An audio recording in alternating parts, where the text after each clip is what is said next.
in situations like that, you may be creating this space that you feel is safe and vulnerable for you, but it may not Right. be safe and vulnerable for him.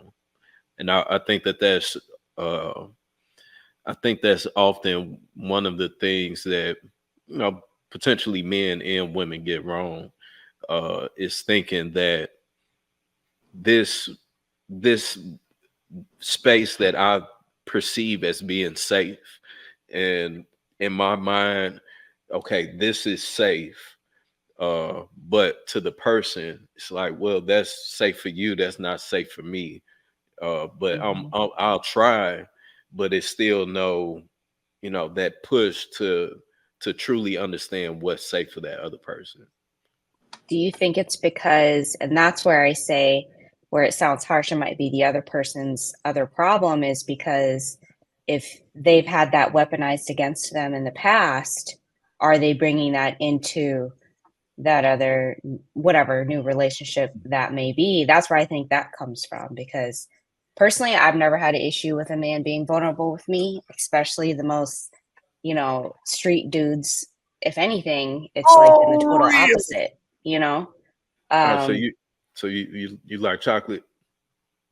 I mean, I've never dated a white dude. What? That's a whole Well, nother story ever. Um, but it's that's where I think that comes into play is that, okay, I see what you're saying. If I'm not making it a safe space and not playing my role well, then that would mean I'm delusional, right? But yeah, it's like you got to take the time to evaluate. Uh, so it's especially if it's like if you're a couple, you should be working together. You should be solution focused. And I am the subject matter expert in this relationship, and I'm the second in command. You're over here going through it, deaths and all these things. Then, like I said, give that man permission to be vulnerable. If he doesn't want to walk through that door to be vulnerable, that's all I can do. That's all you can do, in my opinion, as a lady in her role as a partner.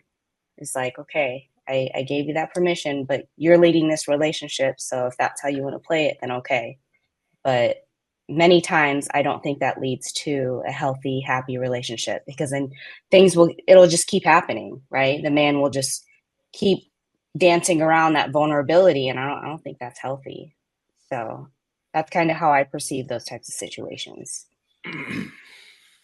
So I think you have to know who you're dealing with and be yeah, patient enough to help them through the issues that you have. And a lot of people are not patient. We talked about that earlier. So I think you definitely have to know who you're dealing with. When you learn that early on in a situation, you'll know why they respond the way they respond or why they're not as vulnerable as maybe someone else you dealt with in the past. People have issues, and it's not always you. It's not always the person that they're dealing with, but something that they dealt with in the past. So if you don't have the patience, it's probably not going to work. But if you're patient enough, I think you can thrive in a relationship. You'll make someone vulnerable eventually. It's possible. Mhm. Yeah, especially like for me, I always hear, Alice, you listen really well. And I'm like, no, I don't. I'm like, yeah, I do. I listen really well. Like, whatever. Okay, that's fine. Oh, people say that they listen. Interesting. Yeah. I personally I don't want to mentally, physically, emotionally, financially drive by myself. Like, I could get rid of my car tomorrow. You can drive. Like, I'm cool. You know what I mean? Let me worry about the other stuff. You worry about the possums in the attic or the basement and all that. No, no, absolutely not. Sean, what you got on this, bro? I'm just thinking about this whole vulnerability. Man, I think I probably just said enough, bro. Like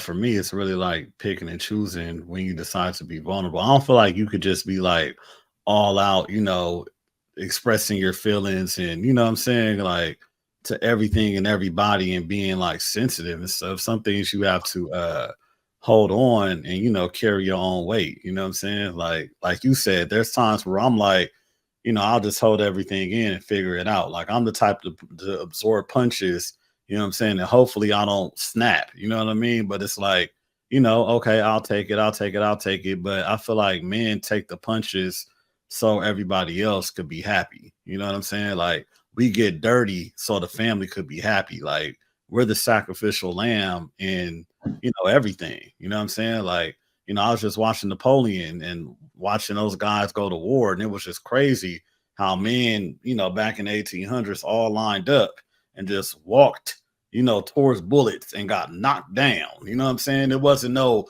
strategy or being strategic. It was like, fuck it, we gonna shoot. Oh, we not, you know what I mean? Like we out. You know what I'm saying? So, I look at it just like in a different kind of way, man. You know what I'm saying? Hey, Like, huh? no, I was gonna say to that point, because that is crazy that at one period it was like that. But think about even before that time when it was hand to hand. Yeah. You know what I'm saying? Yeah. And they was moving in droves. Mhm. So I think that the fact that we don't that we aren't exposed to that as a whole, it especially in my opinion for women, uh the value, we're more so devalued. We're already devalued as a whole in society because, as you stated, in war we're literally sacrificial lambs. You know what I'm saying? That's what we are. But it is the value of each and every man should be definitely be more appreciated, uh in my opinion, simply for that fact. Because if it got to go down, we're expected to be there on the front line. But yeah, my Yeah. bad, go ahead, bro. Oh, no, bro. That's real. Any and all times, So it's like I feel like we just, you just got to navigate life in a way where you just got to pick and choose. You know what I'm saying? Like, something's really bothering you, and you have to, let somebody know something. You know what I'm saying? Like you could let them know. I feel like being vulnerable is also letting somebody know how you feel. It's not always a sensitive thing. You know what I mean? It's like, hey, bro, chill out. Like you doing too much. You know what I mean? Like kick back, hey, you're too loud, So there's levels to it, but I feel like you know what I'm saying? I really would hate for us to get to the point where, we're taking so many punches that it kind of like messes up our mental health. And that's like one of the parts where, as a man, even myself, where it's like, damn, man, we gotta, every time something go wrong, it's on me. You know what I'm saying? But then it's like learning how to take that and navigate that in a world where it's like they think that men and women are equal, you know what I'm saying? And equality and all that stuff, because I feel like that's kind of damaging, what it takes to be a man, like men comparing themselves to women, women comparing themselves to men. But I look at it like this, like if I'm chilling in the house and you with me and we hear something, you're gonna expect me to go out, period. You know what I'm saying? To put my life on the line. I'm supposed to open the door with the gun. Like who's that? You stay back. I got you. You know what I'm saying? The tire breakdown, pop, I'm supposed to fix it. You know what I mean? So it's kind of like, it's in today's times, it is kind of funny style, I would say, but shit, I'm just be feeling like to each its own. You know what I mean? I have my own definition on how I rock, and I just hope that some people will learn from it. You know what I'm saying?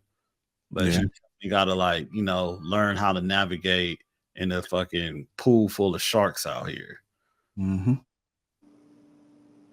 All right, man. Great discussion today, you guys. In our conversation today, we've uncovered the deep-seated reasons why many men choose to endure misery rather than show vulnerability. It's clear that societal expectations, fear of judgments, and misconstructed idea of strength all play significant roles in this struggle. However, we've also seen that vulnerability is not a weakness, but a pathway to deeper connections, emotional resilience, and true well-being. As we move forward, let's challenge these outdated notions, encouraging men to embrace their emotions and build a healthier, more authentic relationships by fostering environments where vulnerability is valued, we can help break the cycle of silent suffering and pave the way for a more open and supportive society.